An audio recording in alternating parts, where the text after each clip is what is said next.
Pagi itu pasar tradisional begitu ramai, para pedagang sibuk menjajakan dagangan, suara teriakan tawar-menawar bercampur dengan deru motor dan aroma bumbu dapur.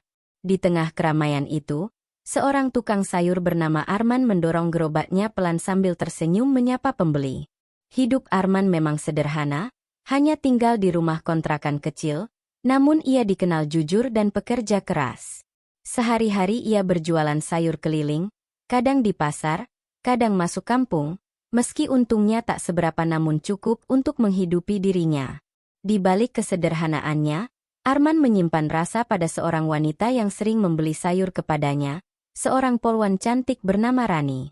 Rani adalah sosok yang selalu tampil anggun dengan seragamnya, tutur katanya lembut namun tegas, membuat siapapun segan padanya.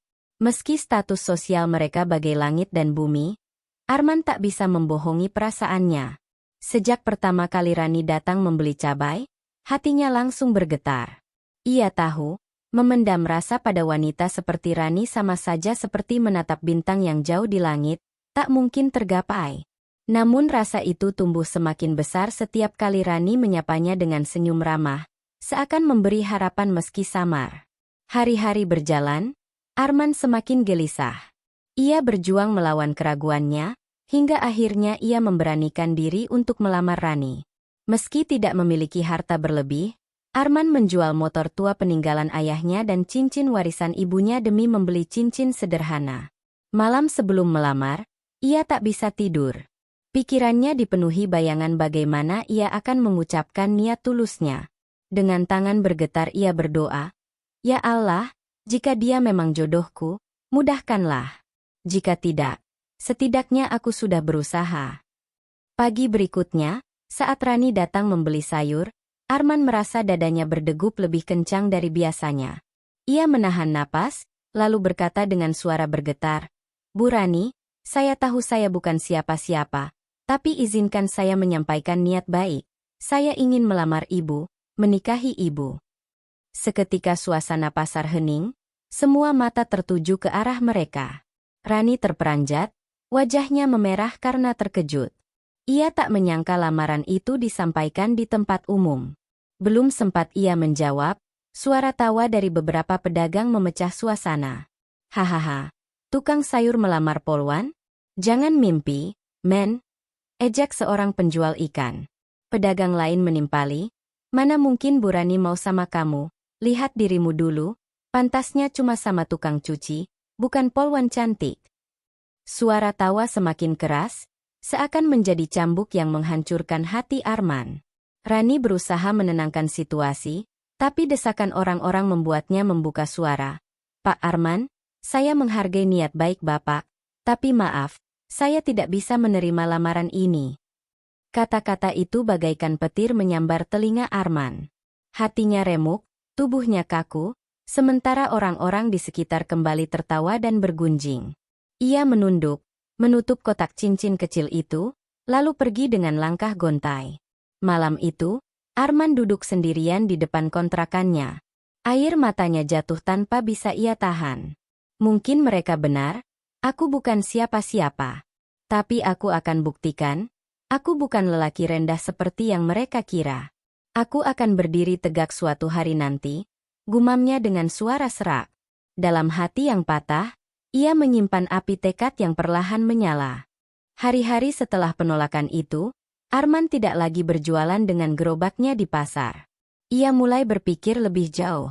Dengan sisa tabungan dan modal pinjaman kecil, ia memberanikan diri mencoba usaha baru, menyuplai sayur segar ke beberapa warung makan. Meski awalnya sulit dan sering ditolak, Arman tidak menyerah. Siang ia bekerja mengantar sayur, malam ia merapikan catatan dan mencari peluang baru. Perlahan tapi pasti, usahanya mulai berkembang. 2 tahun berlalu, usaha Arman menjelma menjadi pemasok sayur untuk banyak restoran di kota. Ia membeli mobil pick-up, mempekerjakan beberapa orang, bahkan mulai dikenal oleh banyak petani karena sikapnya yang jujur dan membayar tepat waktu. Nama Arman perlahan harum, tidak lagi hanya sekadar tukang sayur keliling, melainkan pengusaha muda yang sukses. Warga yang dulu menertawakannya kini menyapanya dengan penuh hormat. seakan lupa dengan hinaan mereka dulu. Sementara itu, Rani yang dulu menolak lamaran Arman kini mulai mendengar kabar tentang kesuksesannya. Awalnya ia tidak percaya, namun saat melihat sendiri kios besar bertuliskan, Arman Fresh Vegetable Supply, hatinya tercekat. Ia teringat bagaimana dulu Arman melamarnya dengan ketulusan, tapi ia justru menolak dengan alasan gengsi. Diam-diam rasa sesal menghantui dirinya, terutama setiap kali melihat Arman diberitakan di koran lokal sebagai pengusaha sukses sekaligus dermawan. Suatu ketika, Rani menghadiri acara bakti sosial di kampung bersama rekan-rekannya. Tak disangka, Arman hadir dengan mobilnya, membagikan sayuran gratis untuk warga. Ia tampak gagah dengan kemeja rapi, senyumnya tulus, warga menyebutnya Pak Arman Dermawan. Rani terpaku melihat perubahan itu, hatinya bergetar sekaligus sakit. Ia memberanikan diri mendekat dan menyapa, "Pak Arman, apa kabar?" Arman hanya tersenyum sopan. "Alhamdulillah baik Bu Rani." Suaranya tenang, namun jelas terasa berjarak. Rani mencoba menahan air matanya. Saya minta maaf karena dulu menolak Bapak dengan cara yang tidak pantas," ucapnya lirih. Arman menatapnya sebentar, lalu menjawab, "Tidak apa-apa, Bu Rani. Semua orang berhak memilih.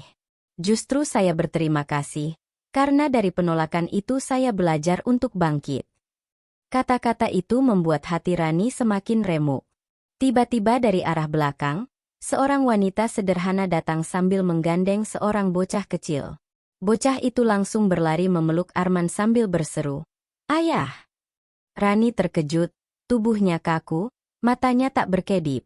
Warga di sekitar segera menyebut, "Itu istrinya Pak Arman, Bu Siti, wanita yang dulu selalu setia menemani dari nol." Air mata Rani jatuh tanpa bisa ditahan. Ia tersenyum pahit, menatap keluarga kecil itu dengan hati yang hancur. Saat itu ia benar-benar sadar, yang hilang darinya bukan hanya kesempatan memiliki Arman, tapi juga pelajaran berharga tentang ketulusan cinta dan arti kesetiaan.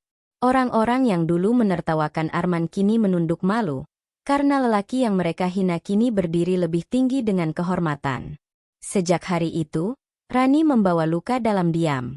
Ia belajar bahwa cinta sejati tidak diukur dari status atau pekerjaan, tapi dari ketulusan hati.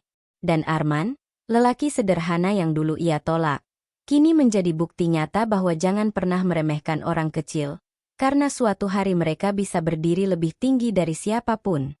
Hari-hari setelah pertemuan di acara bakti sosial itu menjadi beban tersendiri bagi Rani. Setiap malam ia sulit tidur, bayangan Arman dengan keluarga kecilnya selalu muncul. Ada luka yang tak bisa ia obati, bukan luka fisik melainkan penyesalan mendalam karena terlalu mengikuti gengsi dan suara orang lain. Ia sering menatap cincin emas di jarinya, bukan cincin pernikahan, melainkan cincin hadiah dari keluarganya, dan tiba-tiba teringat cincin kecil murah yang dulu Arman sodorkan dengan penuh keberanian. "Aku bodoh, sangat bodoh," gumamnya berulang-ulang.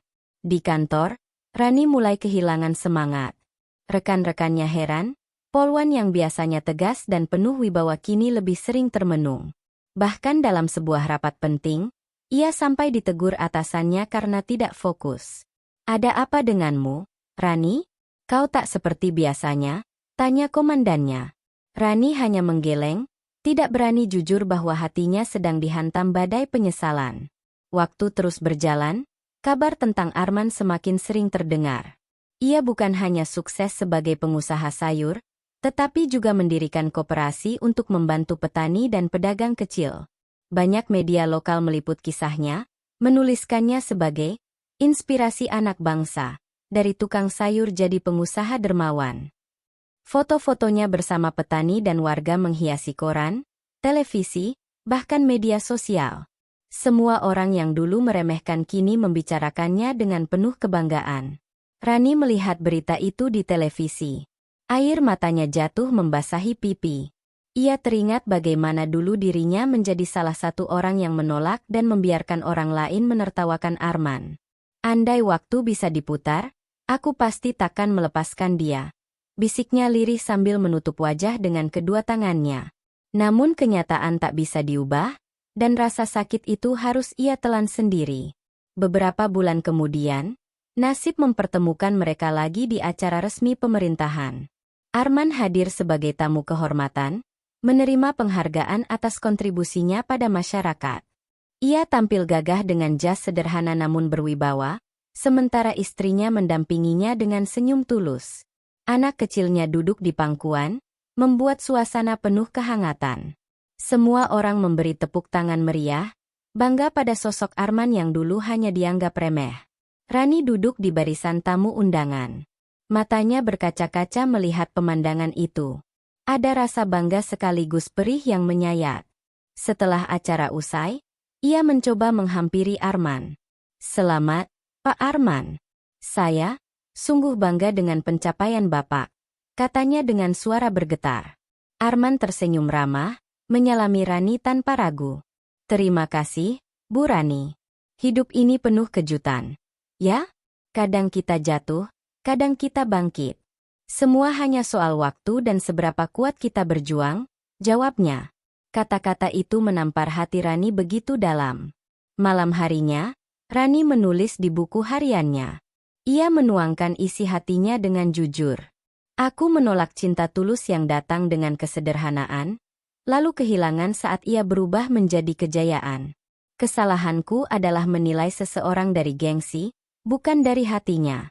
Kini, aku hanya bisa berdoa semoga Arman selalu bahagia dengan keluarganya, dan semoga aku bisa belajar ikhlas menerima bahwa bukan aku yang mendampingi perjalanannya." Sejak saat itu, Rani berubah. Ia lebih banyak merenung, lebih banyak mendekatkan diri pada Tuhan.